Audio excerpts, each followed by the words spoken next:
So I've been really trying to like listen to my body and my intuition and be like super like aware of that. And I feel like even practicing that for the last like couple months, like I feel like a happier person. Like I feel like something also switched in the last couple months, that like I used to feel like really on edge, that like, I don't know, I just used to feel like on edge, I guess, all the time, like my entire life. And the last like couple months, it just disappeared. That edge, that like tenseness just like disappeared, and I don't know like what's going on, and it just feels like this like knowing in my body that like, I don't know, there's something that's also been like really weirding me out lately, that like I don't think that we have to work really hard to get what we want. I don't think that we do, because we're born in a place of being able to accept everything, but we're taught that you have to feel guilt to accept things, or you have to give something to accept something, or, you know, there's so much guilt around pleasure and like, you know, money and, you know, whatever it is, like there's so much guilt associated with it, that like, oh, if you're having a good time, you should feel guilty about it because other people aren't having a good time or whatever it is. But like, if you give a baby a freaking silver spoon and you give another baby a brass spoon, they're not going to know the difference, and they'll never know the difference unless you explain it to them and go, oh, this one costs more and this one costs less, and you deserve less and you deserve more. They'll never know that. They would never know that unless it's explained to them. And like, I feel like I've been really trying to like get out of this like mindset of like I have to be in pain, basically, whether it's mental pain, physical pain, to get what I want. I have to work myself into the ground to get what I want. I have to give up my own comfortability to get what I want. And I've been really trying to, you know, listen to my interest. Like, I don't need to do that. Who said that? Who said that? Why can't I have a good time? Why do I have to, you know, why do I have to be, I work a lot. Why do I have to be working every fucking minute of the day? Like, I don't have to be working. I have to take some time for myself. Like, I don't have to kill myself to succeed. Like, I don't have to do that. And that's something that, you know, a lot of people like this, I don't even know if I can say this, but I don't know, who knows. So, so my boss, he obviously is a very, you know, high net worth person. He's an entrepreneur. He's able to have a plane and travel places and go to really cool things. And like, so many people just love to rat on him and bitch on him, and oh, you're doing this, like what about the shareholders and all of this. It's like, he works his fucking ass off, and they don't see that. You think we're posting all the late nights, all the, you know, we're posting the stuff that looks good. If we're posting the bad stuff, nobody wants to see that.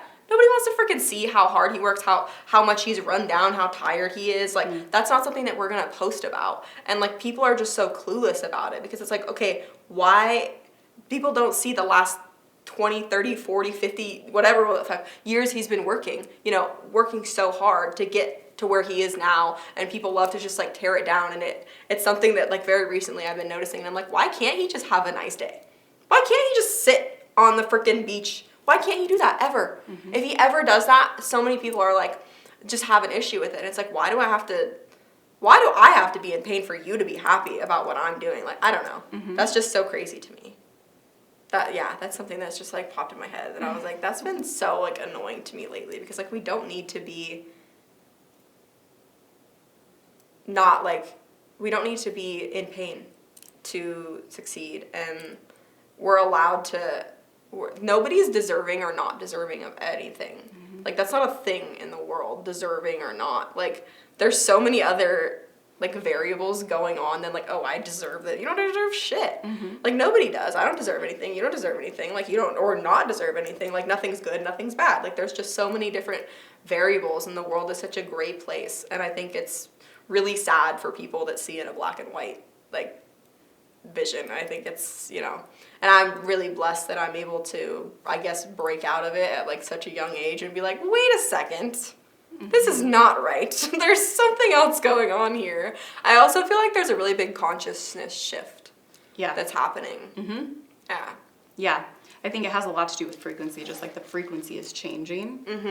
But it's fun to hear you describe your experience. There's parts of your charts that are really coming out as you do this. I'm like, yes, of course, that would make so much sense. I think as like a broad something is a really nice thing about human design, or these other methods, like, you know, there's like you just said, like it's confirmed through different things. So pick your thing that really resonates with you, because there's a base truth to all of it, and we're putting together the pieces, and that's part of the adventure of being human. Yeah. But that like everyone has their own design. Like we're all unique. So it gives so much freedom to be like, what works for your boss is different than you, and different than that. And what you're, like you specifically in your design are here to like challenge, like your sun gate. In human design, it's called an incarnation cross. So it's like the conscious and unconscious sun and earth signs on both sides. And your sun sign is like the most prominent thing that you're bringing to the earth. And you have a gate 28. And it's a 3-line, which means you're like an experimenter, but it's literally asking the big question, like, is this even worth it? It's like, that is your life purpose. You will become like the master of that at the end. It's less about actually figuring out, is it worth it? And to know, like, it is worth it, but how are you going to do it? Yeah. And you have this 3-line, which is really important. It's like called the martyr, and that can be a little like, flinch at it, you know, yeah, it's not great. But it's like you're the experimenter.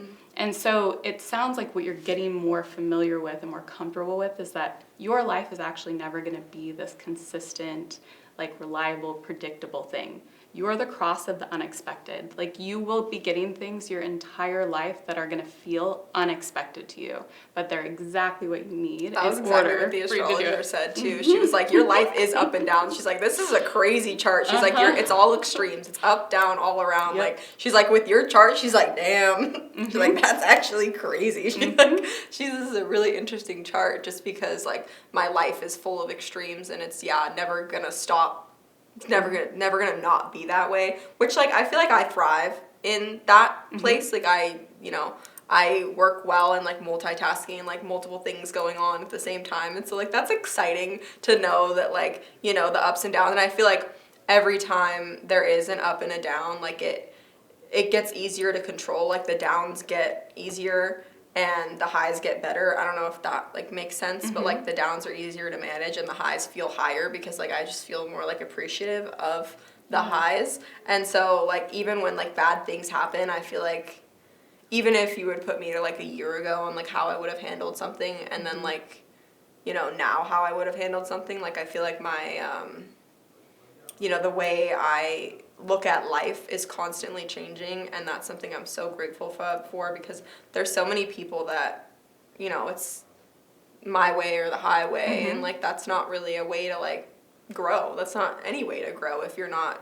open to new information and changing based off that information and like taking it in your brain and going, oh wait, maybe what I thought was wrong, and like admitting you're wrong. That's something that I definitely do have a like hard time with criticism. It also depends. I think everybody does, but like it depends. You especially though in a chart, big way.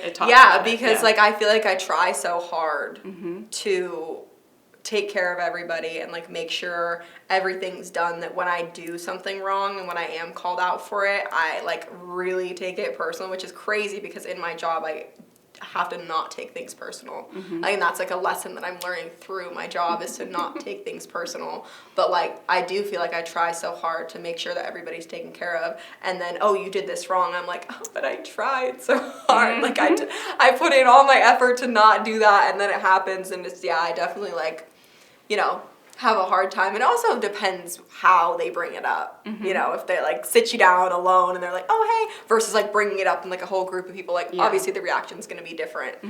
But that's something that I've noticed that I'm like, maybe I could take some advice. Maybe. I don't know. Well, it's interesting because your earth sign on your personality, so we just talked about your gate 28, which is like the big questions. And the shadow of that would be like a purposelessness. So like kind of getting caught in this, like, it's not even worth it. But then the gift is that you actually like can thrive in knowing that like it is worth it, and how do I want to play this game? And you're going to experiment with a lot of different things. Along with experimentation comes failure. Like it's inevitable in your chart. You're supposed to like run into these barriers that won't stop. But your 5-line, your 3-5 split, is that you live in people's projection fields. The 5-line is like people come to you and they see you as a problem solver, and they're going to project onto you because on a frequency level, they can tell that you actually have the ability to solve problems, but not every burning building is your burning building. So you have to get really clear on discernment of who you're going to put your energy toward. And if you just live in openness, it's going to feel like everyone. You're going to want to solve everybody's problems. You're going to want to like help every single person.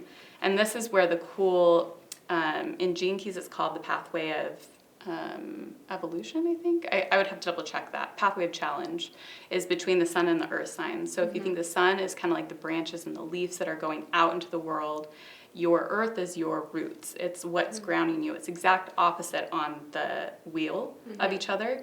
And that's the gate of caring. And so it's like the thing that's going to ground you is understanding you can't help everyone, but the people that you do feel like it lights you up and you're like, you're my person to help. I'm going to teach you through my own experimentation. I've tried this and I already know the answer. Not necessarily for them, but that you know the answer, that like you have to figure it out your own way. You're giving people permission to do that. But then the main thing to know about that earth sign for you is to learn to receive the care as much as you give the care. And you just, like, we haven't talked through any of this. Like, you don't know these details in your chart, but, like, you just described it to a T, that, like, that is literally what you need in order to feel grounded so that then you can show up and have your branches grow. Like, it all starts at the root. And it kind of gets forgotten because we focus a lot on the personality sun because it's, like, what you're radiating out.